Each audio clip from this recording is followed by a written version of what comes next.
Le président de la Commission électorale nationale indépendante, Corneille Nangaa, a 48 heures pour apporter ses éléments de réponse aux préoccupations des députés nationaux sur le rapport du processus électoral 2019-2020 présenté hier.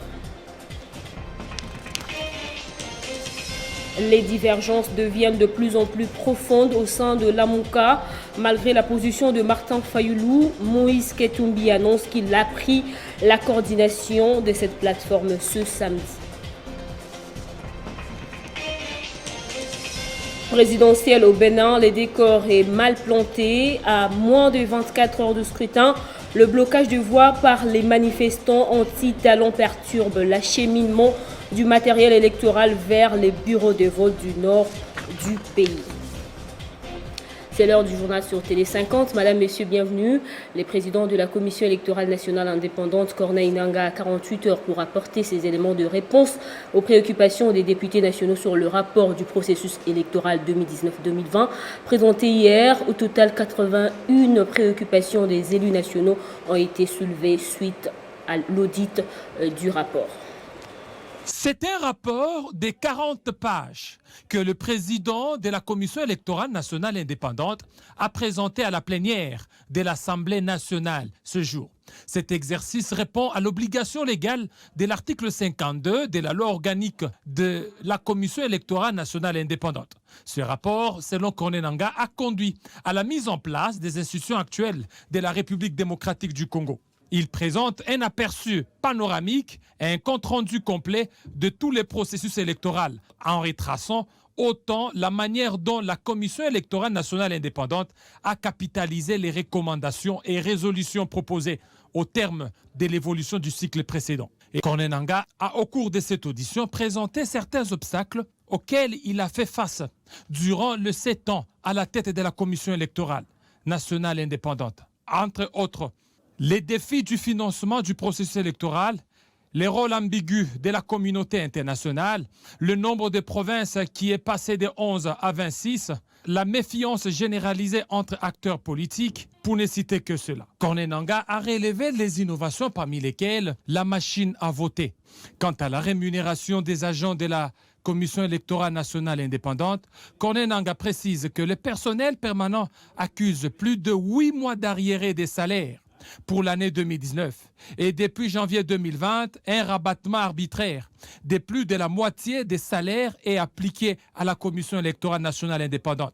Cette pratique pour Corneille Nangaa est en contradiction avec les articles 6 et 23 de la loi organique de la Commission électorale nationale indépendante qui consacre son autonomie administrative et financière à travers un budget propre sous forme d'une dotation.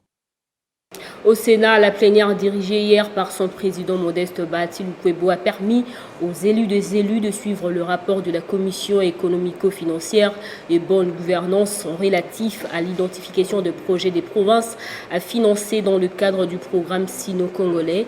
Les détails avec Fabien Mbala. Présidée par le sénateur Moïse Kanga, la commission avait pour mission d'étudier comment répartir équitablement les ressources additionnelles de l'ordre de 100 millions de dollars dégagées par la commission mixte paritaire Assemblée nationale Sénat dans la loi des finances 2020 au titre du budget d'investissement. Prévu dans l'exercice budgétaire 2020, ce financement a été reconduit dans le budget 2021. Comme on l'a dit dans le rapport, sur les 3 milliards qui ont été destinés pour les infrastructures, à ce jour, on a utilisé à peu près 900 millions.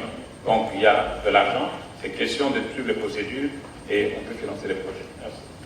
Alors que notre premier rapport a été déposé le 24 septembre, et le même 24 septembre, le vice-premier ministre, le ministre du Plan, transmettait aussi au Premier ministre la liste de projets. Et je pense qu'elle a reçu ces projets de l'Assemblée nationale et même de certaines provinces. Après avoir pris en compte les interventions des uns et des autres, le président du bureau du Sénat, Modeste Bahati Lukwebo, a sollicité à la plénière d'accorder à la commission une échéance d'1 semaine pour que cette dernière travaille avec les exécutifs provinciaux afin de s'imprégner de leurs priorités par rapport au gouvernement dans le but d'élaguer la contradiction entre le ministère du Plan et la primature. Peu avant la fin de la plénière, le président de la Chambre haute du Parlement a accordé la parole au sénateur Évariste Bochab pour présenter sa motion d'information. L'élu du territoire des Mouéka, sur un ton très ému, a dénoncé l'insécurité qui règne à Bakwakenga, son fief électoral, un conflit qui a déjà fait 40 morts, tout en condamnant justement le silence des institutions congolaises. Séance tenante, Modeste Batulukwebo a demandé qu'une mission d'enquête soit mise sur pied en urgence pour déterminer les responsabilités des uns et des autres. La prochaine plénière est prévue pour ce lundi 12 avril 2021. Restons dans cette chambre pour parler de la situation socio-professionnelle des agents de l'administration du Sénat qui a été au menu des échanges cette semaine entre Modeste Batulukwebo et la délégation syndicale de la Chambre haute du Parlement. Une rencontre conviviale qui a permis aux représentants des travailleurs du Sénat de présenter au nouveau bureau les problèmes auxquels ils sont confrontés. Très engagé à changer positivement l'image du Sénat, le bureau a réitéré son engagement à faire autrement les choses à l'intérieur de cette chambre. La volonté de Modeste Batulukwebo dope le moral des syndicalistes. Ils ont loué le sens élevé d'écoute du président du bureau, très flexible au dialogue social. Modeste Batulukwebo a émis le vœu de s'entretenir avec tout le personnel administratif du Sénat au cours d'une rencontre qui sera programmée incessamment. Le président nous a rassuré de la bonne volonté du bureau de faire le maximum possible pour améliorer les conditions de travail et de vie des administratifs. Mais n'oublions pas que la République elle-même est dans une situation à la limite catastrophique. Et donc nous devons nous rendre compte que les autres aussi tirent le diable par la queue. Mais dès qu'il y a les possibilités, les moyens, le bureau va se consacrer à l'amélioration des conditions de vie et de travail des administratifs. Sous un autre chapitre, l'ingénieur civil congolais doit être reconnu à juste titre par les institutions de la République, car il joue un rôle important dans la protection de la population. C'est ce qu'a déclaré la délégation des ingénieurs congolais à Modeste Batulukwebo lors d'une audience leur accordée, conduite par le président de l'Ordre national des ingénieurs civils, Médard Ilunga Mwamba. Ils sont venus solliciter le soutien du président de la Chambre haute du Parlement pour le rayonnement de leur corporation. Et nous avons mis un accent sur le fait que la première mission de l'Ordre, c'est n'est-ce pas, celle de protéger le public dans la pratique du génie. Et la seconde mission, c'est celle d'encadrer la profession d'ingénieur civil. Et que pour que nous puissions dérouler cette mission, la rendre effective, nous nous sommes structurés, nous avons un plan stratégique. Nous sommes venus présenter les 4 axes du plan stratégique. Autre délégation reçue par le président de la Chambre haute du Parlement, c'est celle de l'ASBEL, MP3, des médecins de la promotion 2003 de l'Université de Kinshasa. Ils sont venus féliciter leur membre d'honneur, le professeur Batulukwebo, pour sa brillante élection à la tête du bureau du Sénat. À l'Assemblée provinciale de Kinshasa, l'essor du vice-gouverneur Nerombungu sera connu dans quelques heures. Il présente actuellement ses moyens de défense face à 32 députés provinciaux sur 48 qui sont dans la salle pour statuer pour sa destitution après sa fracassante sortie médiatique pointant du doigt son titulaire de l'écarter dans la gestion de la ville. 24 heures avant, sa demande de report de l'examen de la pétition a été rejetée par le président de l'Assemblée provinciale. Étant donné que la convocation de la plénière de ce samedi 10 avril 2021 a été déjà lancée, je suis désolé de l'impossibilité du report conformément aux articles 212 et 214. Par conséquent, la plénière est maintenue dans le but de vous permettre de présenter vos moyens de défense, a répondu Godempoy, président du bureau de l'Assemblée provinciale de Kinshasa. Dans sa correspondance du 7 avril dernier, Nerombungu avait sollicité un report d'une semaine pour des raisons de santé et pour qu'il puisse présenter ses moyens de défense. Les élus provinciaux pétitionnaires accusent les vice-gouverneurs d'avoir tenu des propos dénigrants et irrespectueux vis-à-vis de l'organe délibérant dans les médias.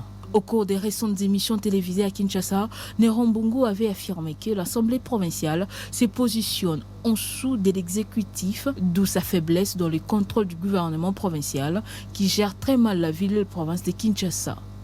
Il a surtout critiqué l'opération Kinbopeto de son titulaire, Gentini Ngobila, qui d'après lui fonctionne sans budget.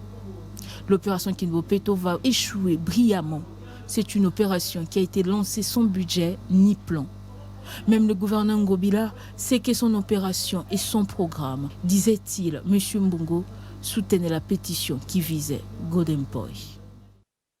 Entre-temps, le gouverneur de la ville de Kinshasa, Gentini Ngobila, a effectué ce samedi une visite d'inspection des travaux de modernisation de l'avenue de la Paix et Kikwit, situés respectivement dans la commune de Matete et de Lemba, en compagnie de quelques membres du gouvernement provincial. Ces travaux sont financés par l'hôtel de ville de Kinshasa et sont exécutés par l'Office de voirie et drainage et Safrimex. Les divergences deviennent de plus en plus profondes au sein de l'AMOCA. Malgré la position de Martin Fayoulou, Moïse Katumbi annonce qu'il a pris la coordination de cette plateforme ce samedi. Martin Fayoulou et Adolphe Mouzito estiment que les leaders de Ensemble pour le changement et du MLC, donc Jean-Pierre Bemba et Moïse Katumbi, ont quitté cette plateforme dès lors qu'ils sont allés à l'Union sacrée. C'est un communiqué qui est venu jeter le pavé dans la mare dans la coalition Lamouka, qui est en train de mourir de sa propre mort. Moïse Katumbi Chapwe rappelle les dispositions légales de la coalition qui lui confient automatiquement le pouvoir de coordonner la structure pour une période de 6 mois. Selon lui, à la fin du mandat du président en exercice, la passation du pouvoir est automatique. Elle n'est pas sujette à une cérémonie officielle.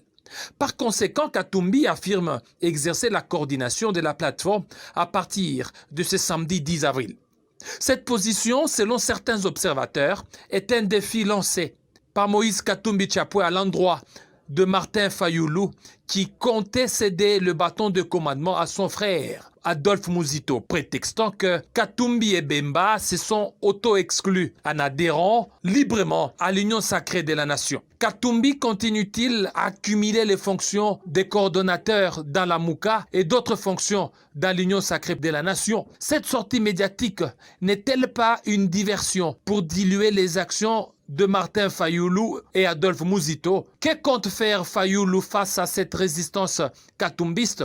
Autant de questions auxquelles les différents protagonistes peuvent répondre pour sauver la plateforme de Genève.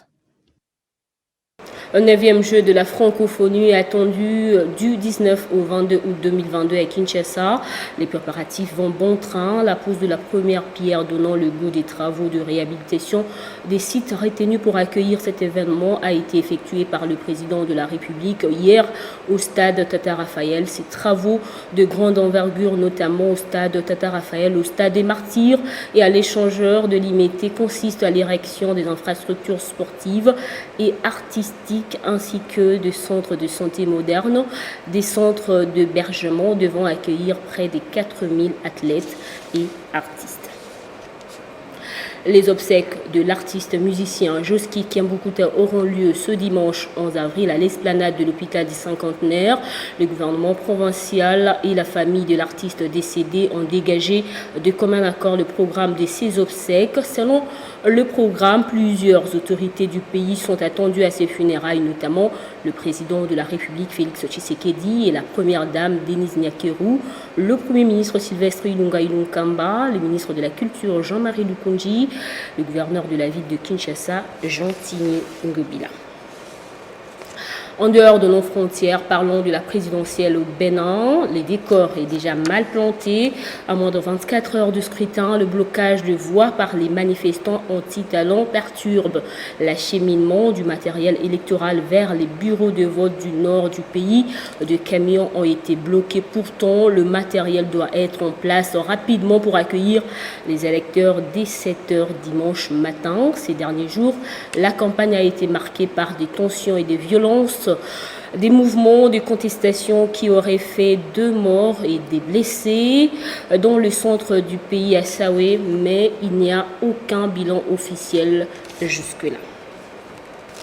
Passons au rappel des titres. Le président de la Commission électorale nationale indépendante, Corneille Nangaa, a 48 heures pour apporter ses éléments de réponse aux préoccupations des députés nationaux sur le rapport du processus électoral 2019-2020 présenté hier. Les divergences deviennent de plus en plus profondes au sein de l'AMOCA. Malgré la position de Martin Fayoulou, Moïse Ketumbi annonce qu'il a pris la coordination de cette plateforme ce samedi. Présidentielle au Bénin, les décors est mal planté. À moins de 24 heures du scrutin, le blocage de voies par les manifestants anti-talents perturbe l'acheminement du matériel électoral vers les bureaux de vote du nord du pays. C'est la fin de cette édition. Merci de l'avoir suivi. Pour plus d'informations, rejoignez-nous sur notre site internet.